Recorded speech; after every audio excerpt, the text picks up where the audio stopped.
Sarah Mitchell stood at the edge of the construction site, her weathered hands gripping the safety helmet that had become as familiar to her as the tactical gear she once wore in the Middle East. The morning sun cast long shadows across the dirt and concrete, but it was the snickers and whispers from the group of male workers that truly darkened her mood. At 34, she had traded her Navy SEAL uniform for work boots and a tool belt, hoping to find purpose in building structures instead of dismantling terrorist strongholds. The transition from military to civilian life had been rougher than any mission she had ever undertaken.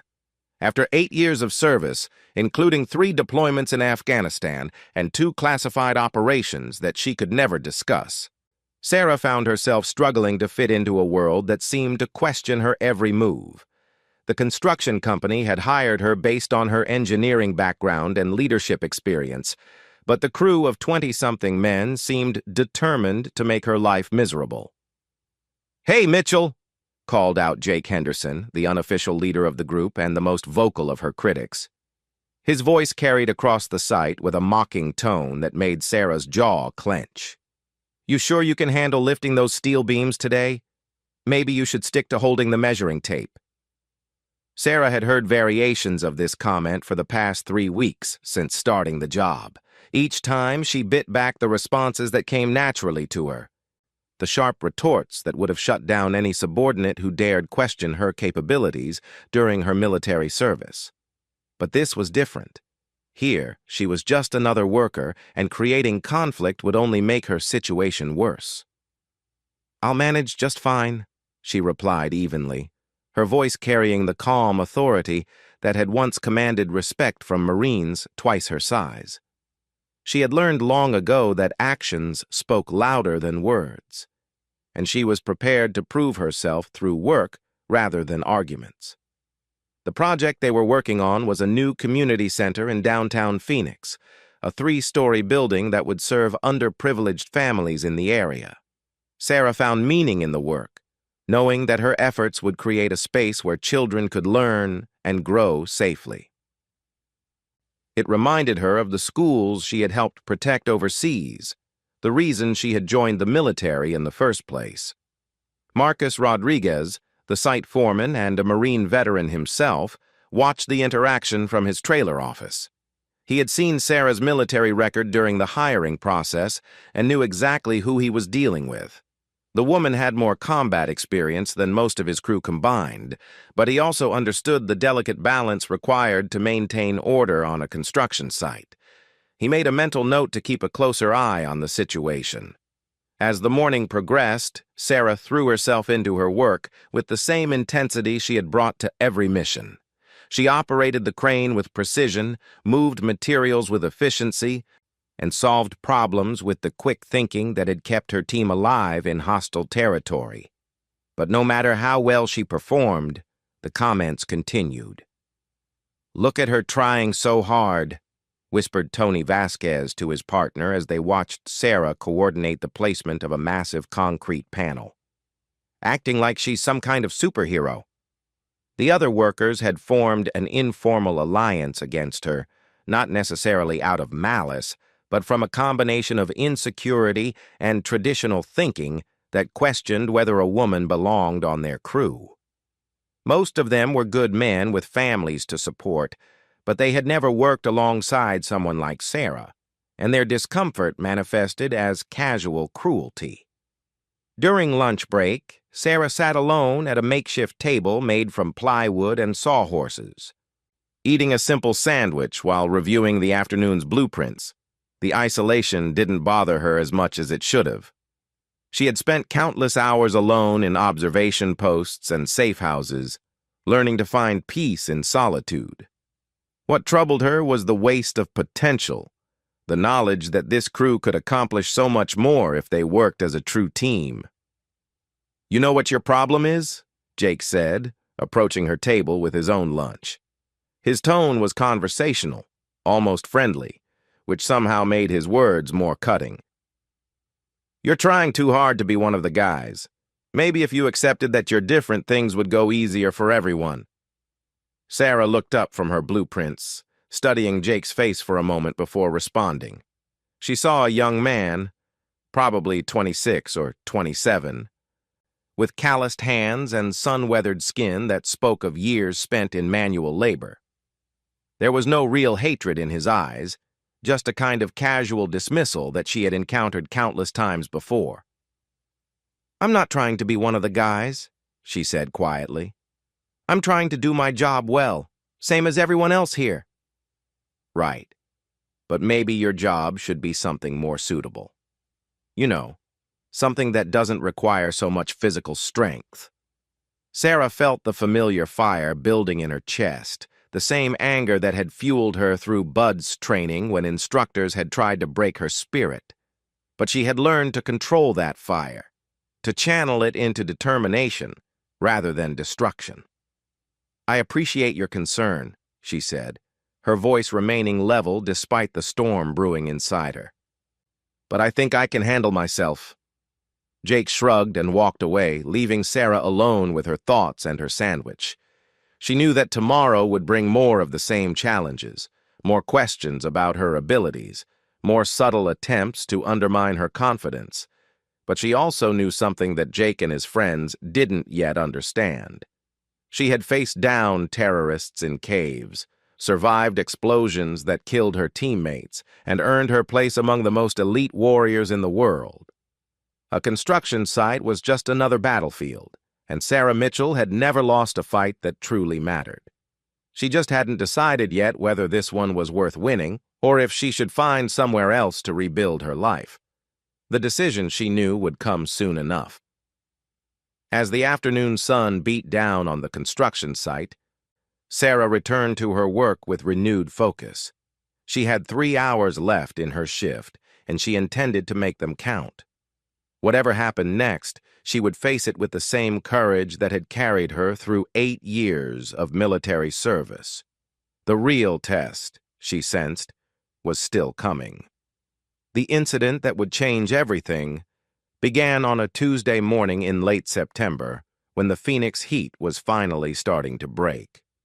Sarah arrived at the construction site 30 minutes early, as was her habit, to review the day's plans and ensure all equipment was properly maintained. She had always believed that preparation prevented poor performance, a lesson hammered into her during countless military briefings. The crew was scheduled to install the building's main support structure, a complex operation requiring precise coordination and absolute attention to safety protocols. Sarah had volunteered to lead the rigging operation, knowing that her experience with heavy machinery and tactical planning made her the most qualified person for the job. Marcus had agreed, despite knowing it would likely increase tension among the other workers. "You've got to be kidding me," Jake muttered when Marcus announced the day's assignments. "She's going to get someone killed trying to prove how tough she is." Sarah pretended not to hear the comment, but inside she felt the familiar weight of having to prove herself yet again. Every day on this site felt like a new trial, a constant test of her patience and professionalism. She had started keeping a mental count of the dismissive comments, the eye rolls, and the deliberate attempts to exclude her from conversations. The number was approaching triple digits. The morning progressed smoothly as Sarah directed the crane operations with military precision. She communicated clearly with the operator, guided the massive steel beams into position with hand signals that were crisp and unmistakable, and double-checked every connection point before giving approval to proceed. Her movements were economical and confident, betraying no hint of uncertainty or hesitation. "I hate to admit it, but she knows what she's doing," Tony whispered to another worker as they watched Sarah guide a 2-ton beam into its mounting brackets with millimeter accuracy. "Probably learned it in the military," his partner replied, "but this isn't the Army. Things work different here." As lunchtime approached, the crew had successfully installed 6 of the 8 main support beams. They were ahead of schedule and hadn't encountered a single safety issue, a fact that should have impressed everyone involved. Instead, Sarah noticed an increase in the hostile undercurrent that had plagued her since her first day. The breaking point came when she overheard Jake talking to a group of workers near the equipment shed. His voice was deliberately loud enough for her to hear, a calculated attempt to provoke a reaction. "I'm telling you guys, having her here is a liability. What happens when we need someone to haul ass in an emergency? What happens when things get really tough and she can't keep up? We're all going to suffer because management wanted to make some kind of political statement." Sarah felt something snap inside her chest. Not anger, exactly, but a cold determination that she recognized from her most dangerous missions. She had reached the point where backing down was no longer an option. The time had come to show these men exactly who they were dealing with.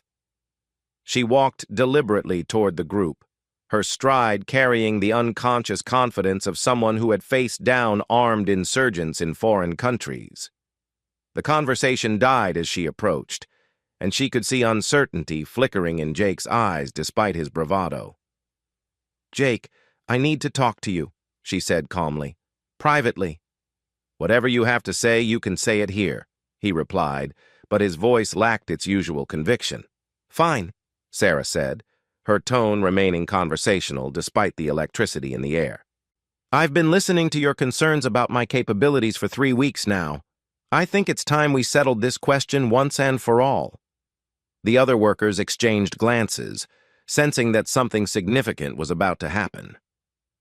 Marcus noticed the gathering from his office window and started walking toward them, his instincts warning him that the situation was about to escalate. "What are you proposing?" Jake asked, trying to maintain his air of casual dismissal. Sarah smiled, but there was something predatory in the expression that made several of the men take an unconscious step backward. "You seem to think I can't handle the physical demands of this job. You've questioned my strength, my endurance, and my ability to perform under pressure. So let's test it." She gestured toward a pile of steel beams that needed to be moved to the other side of the site, each one weighing approximately 150 pounds and requiring 2 men to carry safely. "You and your buddy Tony there can work as a team. I'll work alone. We'll see who can move more beams in 30 minutes. "That's insane," Tony protested. "Those beams require 2 people for safety reasons. You could seriously hurt yourself." "I appreciate your concern for my safety," Sarah replied, her voice dripping with mock sincerity. "But I'm willing to take that risk if you are. Unless, of course, you're not confident in your abilities." Jake found himself trapped by his own rhetoric. For weeks, he had been proclaiming that Sarah didn't belong on the construction site because she couldn't match the physical capabilities of the male workers. Now she was offering to prove him wrong, and backing down would undermine everything he had said. "This is stupid," Marcus said as he reached the group. "Nobody's moving steel beams alone. It's against safety regulations, and I'm not having anyone get hurt over some ridiculous competition." But Sarah had already made her decision. Without waiting for further discussion, she walked to the pile of beams and hefted one onto her shoulder with a fluid motion that spoke of countless hours spent in military fitness training. The beam, which normally required 2 men to manage safely, seemed almost weightless in her hands. The entire construction crew stopped what they were doing to watch as Sarah began moving the steel beams with a combination of strength, technique, and sheer determination that left everyone speechless. She didn't just carry them. She carried them with a precision and efficiency that made the task look almost effortless. By the time Marcus could organize a response, Sarah had moved 4 beams to their required positions. Her breathing was controlled, her movements economical, and her face showed no sign of strain or fatigue. She had found her rhythm, the same mental state that had carried her through the most grueling aspects of SEAL training. Jake and Tony, meanwhile, were struggling to keep pace despite working as a team. The sight of Sarah outperforming both of them simultaneously was creating a cognitive dissonance that none of the workers knew how to process. This wasn't how the story was supposed to go. "Enough!" Marcus shouted, his voice cutting through the stunned silence. This ends right now. Sarah, put down that beam before you get yourself killed. Everyone else, back to work. But Sarah wasn't finished yet. She had something more to prove, not just to Jake and his friends, but to herself. For 3 weeks, she had endured their dismissal and disrespect, telling herself that patience and professionalism would eventually win them over. Now she realized that some lessons could only be taught through direct demonstration. The confrontation was far from over, and Sarah Mitchell was just getting started. The moment that would forever change the dynamics of the construction site came at exactly 2:47 p.m., when the afternoon shift was in full swing and everyone had returned to their assigned tasks. Sarah had complied with Marcus's order to stop the beam-moving demonstration, but the tension in the air remained thick enough to cut with a welding torch. Jake and his supporters were huddled near the concrete mixer, their voices low but their gestures animated as they processed what they had just witnessed. The easy dismissal they had maintained for weeks was beginning to crack, replaced by a grudging acknowledgement that perhaps they had misjudged their female co-worker. "She's stronger than I thought," Tony admitted reluctantly. "But strength isn't everything. This job requires experience, intuition, things you can't learn in the military." Sarah, meanwhile, had returned to her assigned station operating the crane, her movements as precise and controlled as always, despite the adrenaline still coursing through her system. She had made her point about physical capabilities, but she knew the real test was yet to come. In her military experience, respect was earned through performance under pressure, not through demonstrations during breaks. The test came sooner than anyone expected. At 3:15 p.m., a sharp crack echoed across the construction site, followed by a grinding screech that made everyone's blood run cold. One of the temporary support cables holding a massive concrete panel had snapped under stress, leaving the 2-ton slab hanging at a dangerous angle directly above where 3 workers were installing electrical conduits. "Move! Everybody move!" Marcus shouted, but the workers below were trapped in a narrow space between concrete walls, with no clear escape route as the panel swayed ominously overhead. Time slowed to a crawl as Sarah assessed the situation with the tactical mindset that had been drilled into her through years of crisis training. The remaining support cables were stretched beyond their limits and would fail within minutes, possibly seconds. The crane she was operating was positioned at the wrong angle to provide immediate assistance, and the workers below were frozen in panic. Without hesitation, Sarah abandoned her crane controls and sprinted toward the emergency release controls for the backup support system, a complex mechanism that could stabilize the falling panel if activated correctly. But reaching the controls required climbing a 30-foot scaffolding structure that was shaking violently from the stress of the failing support system. "Sarah, don't!" Marcus yelled. "It's too dangerous. Wait for the emergency crew." But Sarah was already scaling the scaffolding with the fluid grace of someone who had rappelled from helicopters under enemy fire. Her movements were swift and sure, each handhold and footstep calculated to minimize risk while maximizing speed. The workers below could only watch in amazement as she climbed toward what appeared to be certain death. Jake found himself holding his breath as he watched the woman he had spent weeks dismissing risk her life to save his co-workers. "Come on," he whispered, surprising himself with the intensity of his concern. "Come on, make it." Sarah reached the control platform just as another support cable snapped with a sound like a gunshot. The concrete panel lurched another few degrees, and chunks of debris rained down on the workers below. She could hear their panicked voices, could see the terror in their eyes as they realized how close they were to being crushed. Her hands flew over the emergency controls with practiced efficiency, activating the backup hydraulic system that would deploy emergency supports to catch the falling panel.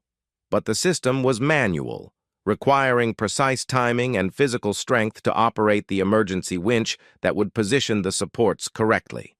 The winch handle required 200 pounds of force to operate, and it had to be turned continuously for 90 seconds to fully deploy the emergency supports. Sarah gripped the handle and began turning, her muscles straining against the massive resistance as sweat poured down her face. Below, the construction crew watched in stunned silence as their female colleague fought to save lives with the same intensity and focus that had once made her one of the military's elite warriors. Every rotation of the winch handle was a battle, every second a test of will and determination. "She's doing it," Tony breathed, unable to keep the admiration out of his voice. "She's actually doing it." At the 60-second mark, Sarah's arms began to shake from the strain, but she didn't slow down. She had endured worse during Hell Week, had pushed her body beyond its limits in situations where failure meant death. This was just another test, another mountain to climb. As the emergency supports locked into position with a satisfying clang, the immediate danger passed. The concrete panel was secure, the workers below were safe, and Sarah had proven once and for all that she belonged on this construction site. She climbed down from the scaffolding to find the entire crew waiting for her, their faces showing a mixture of respect, gratitude, and shame. Jake stepped forward first, his usual swagger replaced by genuine humility. "Sarah, he began, then stopped, struggling to find words adequate for the moment. "I owe you an apology. We all do. What you just did, saving those guys, that was incredible." Sarah wiped the sweat from her forehead and looked around at the faces surrounding her. She saw the same men who had questioned her abilities, dismissed her contributions, and made her feel unwelcome for 3 long weeks. But now she also saw something else: recognition, respect, and the beginning of genuine acceptance. "I didn't do it for you," she said quietly. "I did it because it was the right thing to do. Same reason I did everything else in the military, same reason I show up here every day and do my job the best way I know how." Marcus approached with the emergency response team, who had arrived to assess the damage and ensure the site was safe to continue operations. As they worked, he pulled Sarah aside for a private conversation.